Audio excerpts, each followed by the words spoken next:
नारायण सुक्तम्। ॐ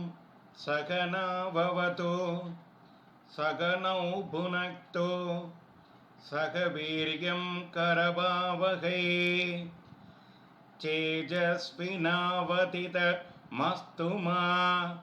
विद्विषावहै। ॐ शान्ति शान्ति शान्तिः। सहस्रशीर्षं देवं विश्वाक्षं विश्वशम्भुवं विश्वं नारायणं देवमक्षरं परमं पदम् विश्वतः परमान् नित्यं विश्वं नारायणघ्नं हरिं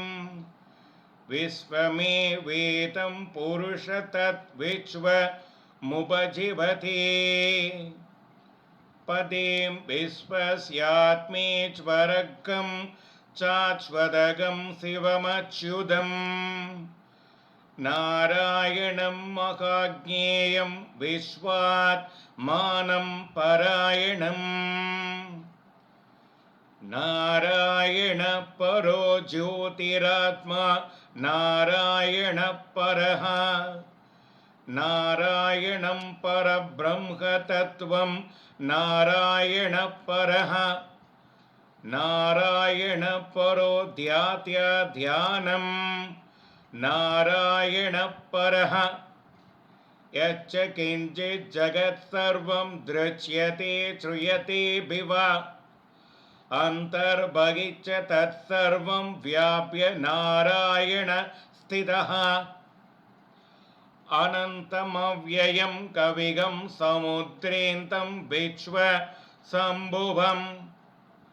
पद्मकोशप्रतीकासगं हृदयं साप्यतोमुखम्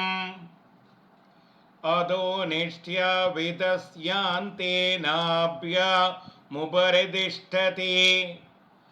ज्वालमालाकुलं पादि विश्वस्याय धनं महत्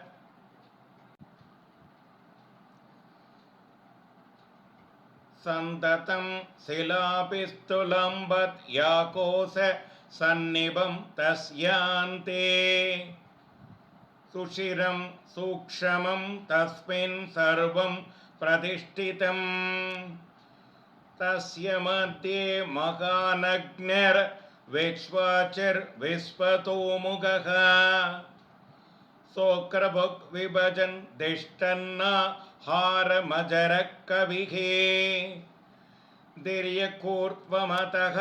सायेरश्मयस्तस्य सन्तापयति स्वं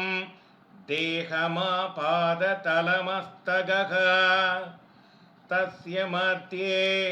वह्निशिखा अनयोर्ध्वा व्यवस्थितः नीलतोयदमध्यस्थात् विद्युल्लेखेव भास्वर नीवारसुगवत्तन्विभीता भास्वत्यनुपमा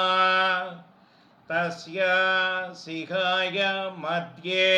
परमात्मा व्यवस्थितः स ब्रह्म स शिव स हरे चेन्द्रसोऽक्षर परमसराट् हृदयं सत्यं परं ब्रह्म पुरुषं कृष्णपिङ्गलम्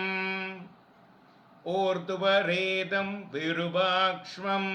विश्वरूपाय वै नमो नमः।